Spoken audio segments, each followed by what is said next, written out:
Now let us see how nutrition is carried out in your body. Okay.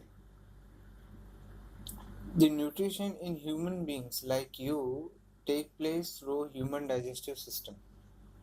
The human digestive system consists of alimentary canal and its associated glands.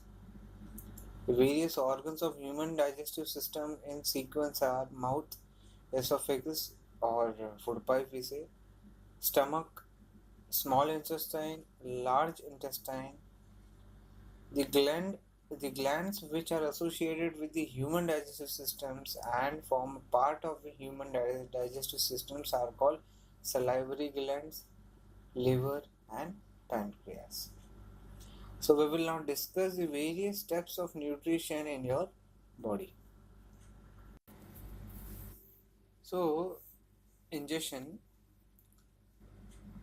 you have a special organ for the ingestion of food. It is called mouth.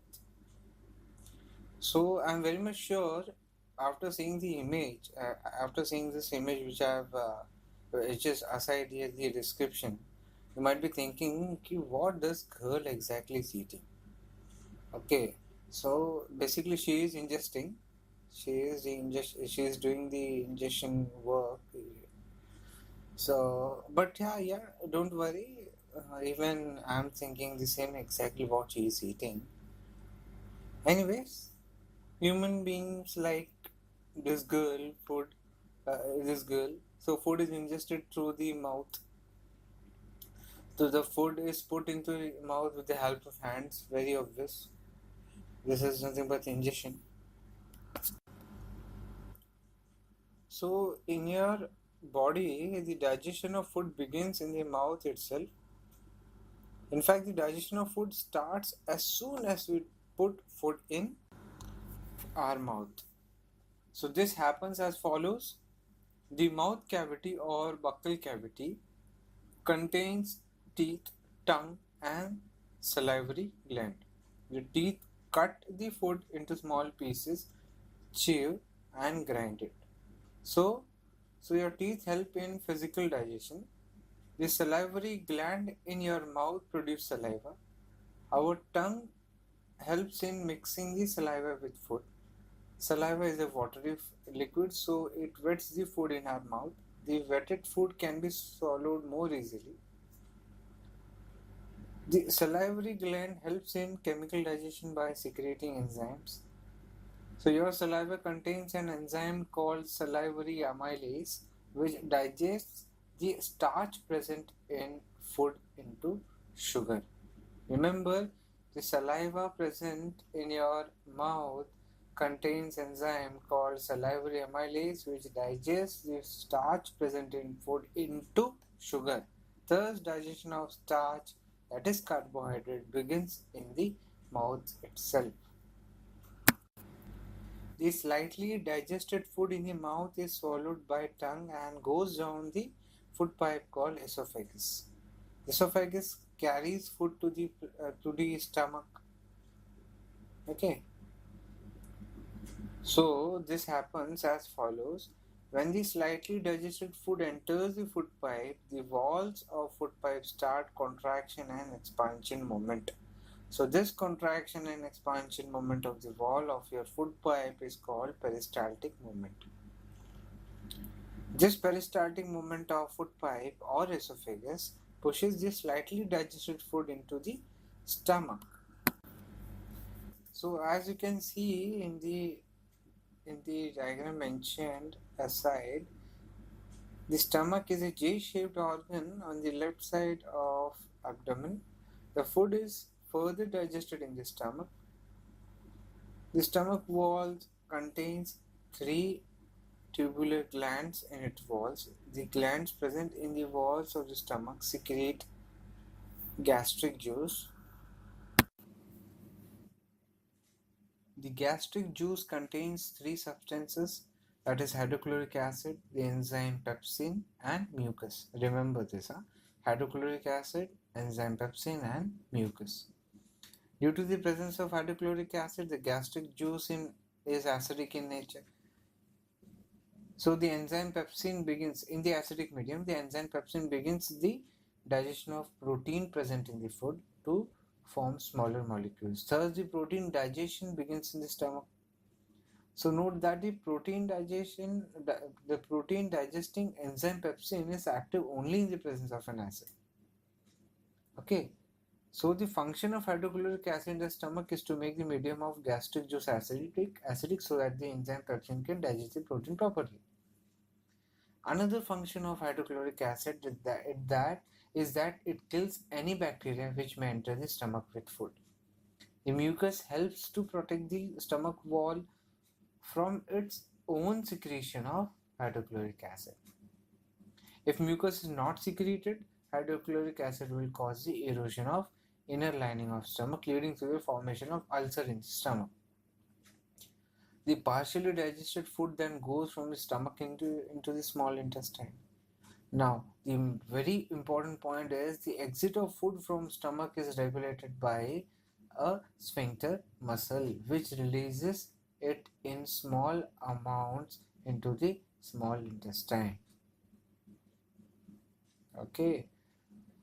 So from the stomach, the partially digested food enters the small intestine. The small intestine is largest part of the alimentary canal. So it is about 6.5 meters long in an adult man. Though the small intestine is very long, it is called small intestine because it is very narrow. The small intestine is arranged in the form of coil in our belly. Please note that the length of small intestine differ in various animals depending on the type of food they eat. For example, cellulose is a carbohydrate food which is digested very difficult, which which is digested with difficulty. So the herbivorous animals which consume cellulose like cow which eat grass need a longer, that is small intestine, to allow the cellulose present in grass to digest it completely. On the other hand, meat is a food which is easier to digest. So the carnivorous animals like tiger which eat meat have a short small intestine. Okay, so the small intestine in human beings is a site of complete digestion of food like carbohydrate, proteins and fats. The small intestine receives the secretion of two glands, liver and pancreas. Listen it very carefully. Liver secretes bile. Bile is a greenish yellow liquid made in the liver which is normally stored in the gallbladder. Bile is alkaline and contains salts which help to emulsify or break the fats or lipids present in the food. Thus, bile performs two functions. It makes the acidic food coming from the stomach alkaline so that pancreatic enzyme can act on it, and bile salts break the fat present in the food into small globules, making it easy for the enzyme to act and digest. Pancreas is a large gland which lie parallel to and beneath the stomach. Pancreas secretes pancreatic juice which contains digestive enzymes like pancreatic amylase, trypsin and lipase. The enzyme amylase breaks down the starch. The enzyme trypsin digests the protein and enzyme lipase breaks down the emulsified fats. The wall of small intestine contains glands which secrete intestinal juice. Intestinal juice contains a number of enzymes which complete the digestion of complex carbohydrate into glucose, proteins into like carbohydrate into glucose, proteins into amino acids, and fat into fatty acids and glycerol. So glucose, amino acids, fatty acids, and glycerol are small water-soluble molecules. So in this way, the process of digestion converts the large and insoluble food molecules into small water-soluble molecules. Let us see absorption in human body.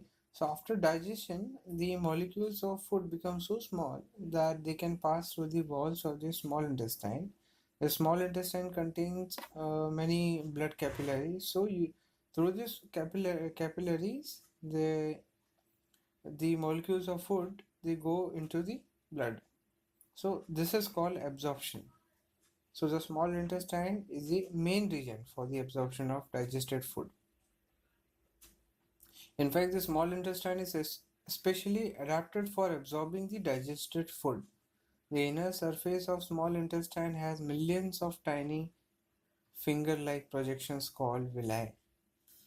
Villi are present on the inner surface of small intestine, so they help in absorbing digested food into the blood of a person. So what is assimilation? How it is carried out? The blood carries digested and dissolved food to all the parts of the body where it becomes assimilated as a part of the cells. This assimilated food is used by the body cells for obtaining energy as well as for growth and repair of the body. The energy is released by the oxidation of assimilated food in the cells during respiration. So the digested food which is not used by our body immediately is stored in the liver in the form of carbohydrate called glycogen. This is the important point you need to remember. So this stored glycogen can be used as a source of energy by the body as and when required. So now let's move on to digestion.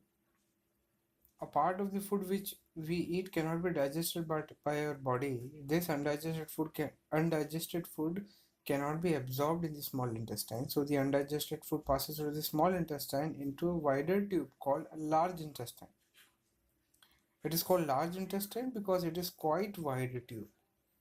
The walls of large intestine absorb most of the water from the undigested food with the help of villi. Due to this, the undigested part of food becomes almost solid.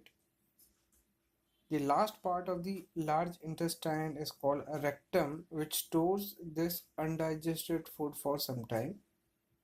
And then we go to the toilet, then this undigested food is passed out or ingested from our body through anus as feces or stool. The act of expelling the feces is called egestion or defecation.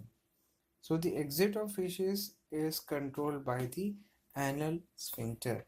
Again, this is important. Now let us see what are dental caries and what are the causes of it. The hard outer covering of a tooth is called enamel. Tooth enamel is the hardest material in our body. It is harder than even bones. The part of tooth below enamel is called dentine. Dentine is similar to bone. Inside the dentine is pulp cavity. They go through the diagrams side by side. The pulp cavity contains nerves and blood vessels. The formation of small cavities or holes in the teeth due to the action of acid-forming bacteria and improper dental care is called dental caries. Okay, so what are dental caries? The formation of small cavities or hole in the teeth due to the action of acid-forming bacteria and improper dental care is called dental caries. Now, when we eat sugary food, the bacteria in our mouth act on sugar to produce acids. These acids first dissolve the calcium salt from the tooth enamel and then from dentine, forming small cavities in the tooth over a period of time. The formation of cavities reduces the distance between the outside of the tooth and the pulp cavity, which contains nerves and blood vessels. The acids produced by bacteria irritate the nerve endings inside the tooth and cause toothache. If the cavities caused by the dental decay are not cleaned and filled by a dentist, the bacteria will get into the pulp cavity of tooth, causing inflammation and infection, leading to severe pain. If the teeth are not cleaned regularly, they become covered with a sticky yellowish layer of food particles and bacteria cells called dental plaque. Since plaque covers